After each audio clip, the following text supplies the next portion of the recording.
If you are not yet growing paper daisies in your backyard, I can guarantee you will want to by the end of this video. I want to give you a crash course in growing paper daisies today. And the seeds are really fun to collect, so I want to teach you everything you need to know about growing paper daisies. There's the parachute, there's the seed.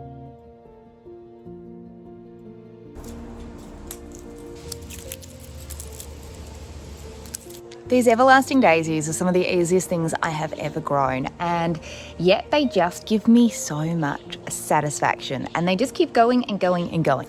If you listen to that, it's kind of like paper. The flowers themselves, once you have dried them out, they will last indefinitely. They are almost like fake flowers, but they're real. They self-seed. I started off just with one plant a year or so ago, and now my garden is filled with them. Yes, I did plant a few more in a couple of different colours, but you chop them and they just keep growing. So the first thing you need to know is that paper daisies are also called everlasting daisies, and both of those names are very apt. The petals feel like paper, quite a hard, brittle paper. People say to plant these beautiful things in autumn for a spring bloom, but they just are always growing and blooming in my garden, so I would say plant them whenever you want. Another reason I love paper daisies is because they are an Australian native. They've been growing here in Australia for thousands of years, maybe longer, who really knows, but certainly, hello beautiful, they are native to Australia. Now some are very tall, like this, and will look pretty wild in your garden. Still beautiful, but wild and woolly. These are best for cut flowers, but there are other paper daisies as well that are much smaller that I'll show you in a second.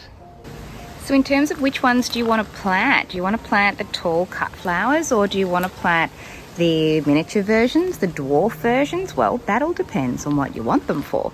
If you want your garden to look gorgeous and you're going to do tall cut flowers, you're going to need to stake them somehow. You see I've got these staked here because otherwise they would just fall over. There are a couple of ways you could get around that. If you actually cut them right off at the base and wait for them to grow back, they'll grow back with more heads and more shoots and a little bit shorter. If you just let them go and let them keep growing, they will continue to be tall like this. I actually love the way they border my garden, so I quite like these ones tall. This is a good example here of what happens when you cut them. So you can see this one has been cut there, and what's happened is it started sending out side shoots with more flowers on them. So in order to encourage more growth, cut them, and it might feel a bit difficult, but just do it anyway. See, that's growing out there. All these little side bits have the potential to sprout out. So if you were to cut that back there, you're going to get more flowers. Here's another good example here. So you can see this stem has been cut up the top there. It's hard to see from here. Excuse the neighbours, they're having a blast. And now you've got all these extra little shoots that are all going to develop flowers on the end. I love this because you can see every stage of the flower development. Here, you've got one that is still just a bud that hasn't yet opened. This one is just starting to open up. It's getting slightly bigger. The petals are opening a bit more. Look, you can hear them crunching. This one's getting bigger, and you can see the center is starting to puff out like that. It's starting to get ready to go to seed. And then if you have a look up here, look at this. You can see this is getting fluffy. Oh, and there's a little bee there.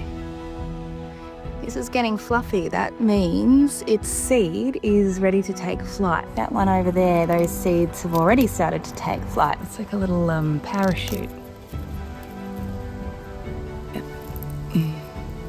Up you go. There you go.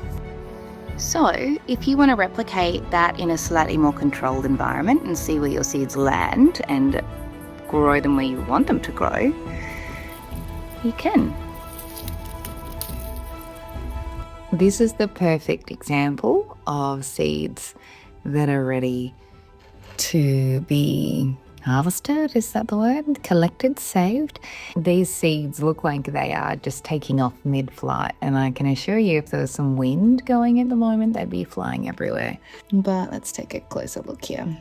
So there's the parachute, there's the seed.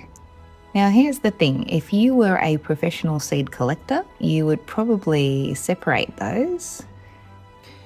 I have very successfully grown these plants before without separating them, just by storing them like that with all their fluffy goodness and planting them like that. Well, just one at a time. You can just gently loosen the seeds off. I've heard some people putting them through a sieve, which can work quite well. If you just do this, and some people will sort of blow as they're doing it, which means that the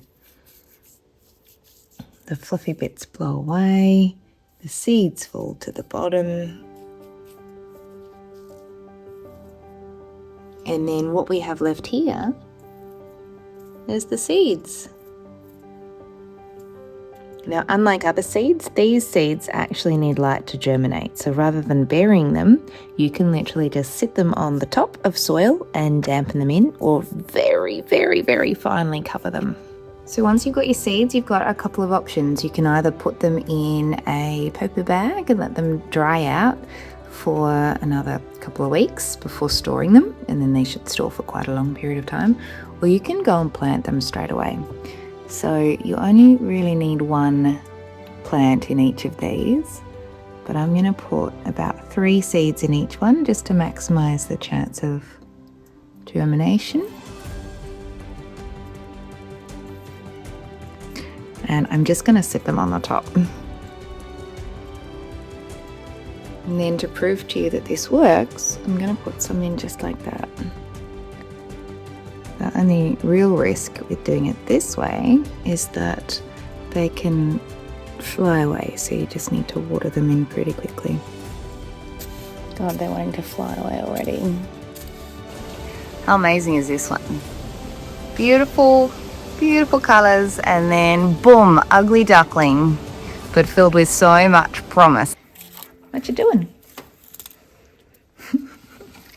I originally picked the flowers like that because they looked so amazing, but yeah, give it a couple of days and they started to look really old and unimpressive. So I have now learned that you always pick the flowers, and a bit like if you're going to a shop, you're not going to buy fresh flowers, well, these are fresh flowers now, but you're not going to buy ordinary flowers that are fully open, because then they won't last as long. Same with these, they will continue to open in time. What are you doing there, my treasure?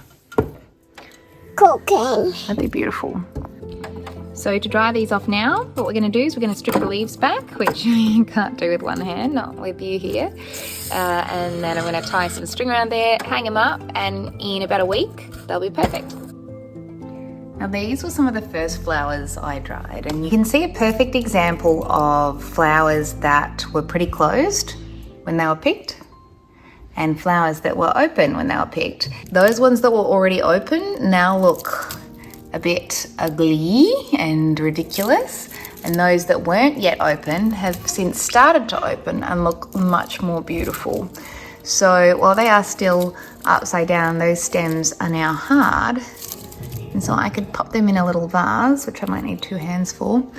And these ones I didn't do a very good job of, but same sort of thing. Look, see how those petals are flipped back now, and that just doesn't look particularly nice. Whereas those smaller ones that I picked when they were much more closed still look quite nice. Ready. You ready to sleep? You want to go to sleep? Okay. So you can see just how firm those stems are now, and although that flower is back too far, that one's still okay.